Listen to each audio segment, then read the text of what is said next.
Hey, my name's James Nicholson, and in this video I want to talk about what is serviced accommodation and how you can make money with Airbnb. Now, I'm in Doncaster on a fairly normal street here and just stayed here last night. You see, I've come up to look at some property investments up in Doncaster for the next few days, and while I'm here, normally you'd stay in the Premier Inn. There's not many options for hotels up here.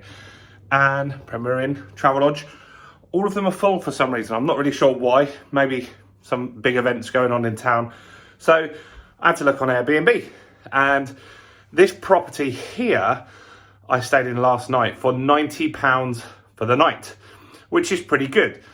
Now, this is very similar to one of my properties, which I'm going to go and look at this morning down the road. And my property is rented out for £625 per month, which is not bad. Makes me okay money. I make about £300 profit per month. Now, I also run some Airbnbs in London, and they can do really, really well. Now, we did a video the other day about new legislation when in tourist areas, they're looking to make it that you might need a license. But not everyone on Airbnb is looking for tourists. Now, this property is specifically looking for business people because Doncaster has a little bit of tourism. You've got the races, you've got Doncaster Rovers, but those things are on the weekends. They're not that frequent that they happen. So these guys here, I looked them up on their Airbnb. They've got about 10 Airbnbs in the Doncaster area, and they're pretty much full all the time. So who would rent someone like this? Well, it could be people relocating, but more likely it's businesses that have just got accommodation for their staff that they might have for a week or a month at a time. And let's have a quick look around here. So it's pretty much just like a normal house, right? So it's not the most luxurious place in the world, but it's all right. So you've got a living room in here, and then through here, you've got a kitchen, which is done up to a buy-to-let sort of standard, really. With a lot of Airbnb, specifically if you're in the tourist area, you have to go really, really high standard, but these guys have gone for buy-to-let standard, which isn't too bad. We're going to talk the numbers at the end of this video. So you've got a garden out here. So, not a bad garden. They've made it just so it's easy to maintain. Not really sure what that shed is in there, but there's a shed, massive shed. Looks like you could stay in there. Maybe you can. So you've got a shed over there. So yeah, pretty decent. It's got all the amenities, and this is what you do when you rent it out on Airbnb. You've got to make it easy for people to stay here. So, for example, they've got things like a microwave. They've got toasters, cutlery, all this sort of stuff is included. There'll be plates in here somewhere. There's an iron. And so you get a little bit more than you would with a hotel, because the idea is that it's your home away from home. That's how Airbnb really is designed to work, really. It's got to stand out and be different. Now, this is £90. I'm going to go upstairs with you now here. There's actually 3 bedrooms upstairs, and the sofas downstairs are also sofa beds. So that's what people do with Airbnbs, is they maximise the amount of people. So if you imagine if you've got 5 people in this place, it's only going to cost you about 20 quid. Now, Premier Inn, that I was looking at, even if it was available, which it wasn't, you were looking at, oh, you've got a weird thing here. The light for the room is outside the room. So yeah, Premier Inn, if you were looking at that, you were looking for 150 quid, or for tonight at least.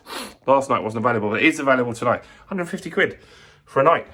This is 90, and you've got 3 bedrooms here. So this is the second bedroom. This one's just a tiny little single bed, but it's perfect, right? If you're a contractor or you're going away for an event, something like that, you've got all the space here.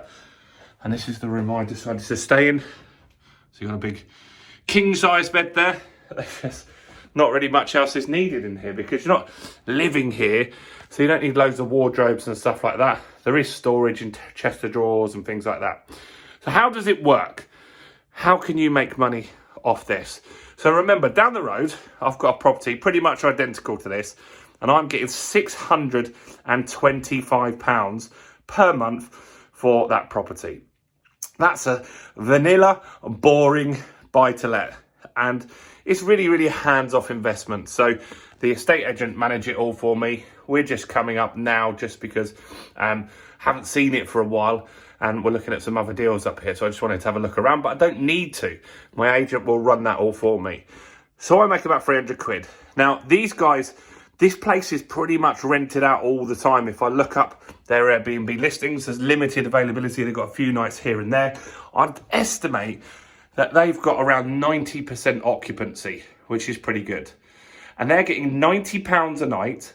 And if you think about it, £90 times 30 nights, for example, is £2,700. So they're getting around 5 times more income than me for my property. Now, obviously, they've got to pay Airbnb their little cut. They've got to pay for other things as well. So these guys will have to pay for the council tax here. Of course they will.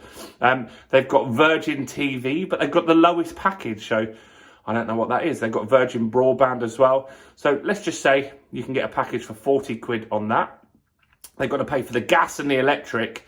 And that's where you can really be clever when you run an Airbnb. So you can get things like a Nest thermostat. So if the tenants leave, say, for example, I'm leaving now.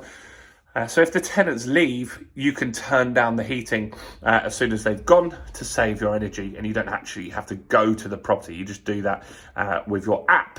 And so all of these things will have cost savings. You want to make sure it's insulated well, it's warm, but there's not really lots of costs in running an Airbnb that people have. The key with an Airbnb is the systems and the processes. That's very, very important. So when I arrived here, let me turn the lights off and we'll go show you one thing here. So when I arrived here, I didn't get to Doncaster last night till about 11 o'clock. All the hotels were gone, so I had to look at Airbnb. Now, what I looked for was Airbnbs with an instant check-in, because I don't want to wait for someone to let me in. So when you have the right systems and processes, you won't have to do that. So just over there is a key safe. Back there is a key safe, right? And so what happens is, as soon as you get that booking in with Airbnb, then you instantly get an automated message that says, hey, thanks for your booking. Here's the PIN code for the safe. And so I just know that I turn up and then I put the PIN code in and away I go. Then when I arrive at the booking as well, Airbnb sends you a notification saying, like, welcome to your booking. The app can track all of that stuff. Then when you click on it, it's got things like the Wi-Fi password in there. And you can make it really systemized as well, because you can put in any frequently asked questions. So maybe, for example, you constantly ask, where's the ironing board? Because you've got a weird little hidden cupboard that no one knows in your house. You just put that in the notes and that will stop you getting inquiries, and it's automated then. Now, what you'll also do is have a cleaning company. And so you need to get a cleaning company that will manage this for you. You don't want to be coming out changing sheets after one night and making like 20 quid room change fee or whatever it is. You want to get someone to do that properly for you. That's very, very important with Airbnb. And that's what these guys will be doing. So as soon as I check out now, someone will come in. They'll clean it, they'll check everything. If there was anything in the fridge, they'll chuck out away that. They'll clean the bins like they would in a hotel, right? And they just keep on top of that, and then they'll let the owner know. And in an automated way, the owner could be in Australia and still manage this property. And so Airbnb is a very, very lucrative thing to do, but you've got to run it with systems and processes. But you don't always have to have it in areas that you think, like, for example, Brighton seafront.